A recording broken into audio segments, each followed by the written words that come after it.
Okay, the subject of this video is how to troubleshoot a TV that will not turn on, okay?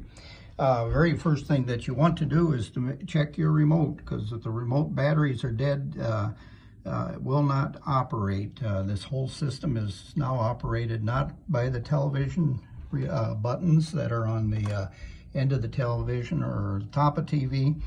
It is operated by this box on the back. It's a Guest Tech box, otherwise known as an STB box, and there are a number of wires going into it that need to be in the right place for the TV to turn on. If you have the wires in the correct place, generally it will turn on and work, but beyond that, if they're in the right place and not working, you'll probably need me to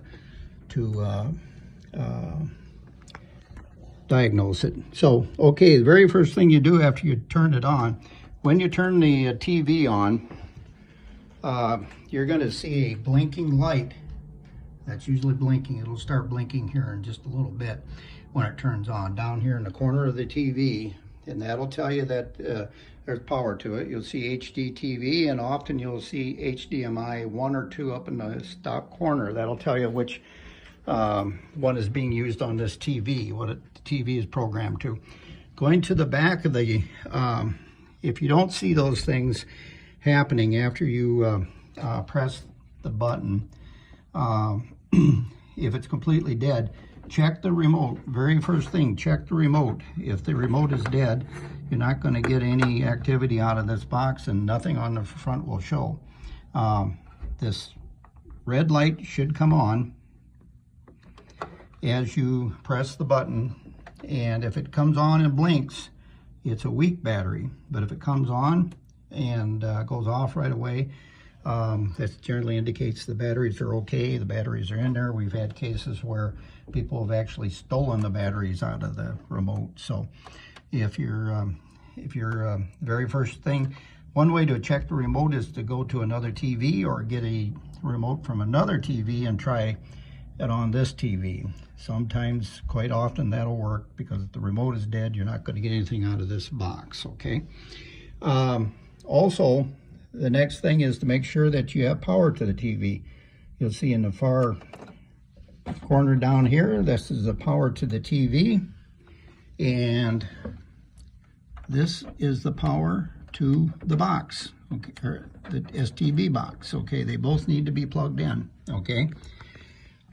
And when this is plugged in, quite often you'll see a light on the top that indicates that the TV's turned on. Sometimes you can see light through the grills, either from this side or the other side, but that light on the top should be plugged in, or should be working, okay? That little red light, okay? The next thing you want to do is make sure that this MPI cord is plugged into this terminal on the top. It should say MPI/MTI television control, okay? That should be plugged in there, okay? And the other end of that should be plugged into the port underneath here on some TVs.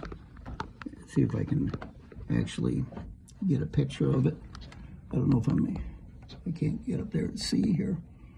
But anyway, it plugs in up here, okay? And if it's not plugged in there, it can also be plugged in. This one can be also, if your television has it, can also be plugged into what's called the game control, okay? The game control is, let me switch hands here so I can see, okay? The game control is this outlet right here. It says game control on it, okay?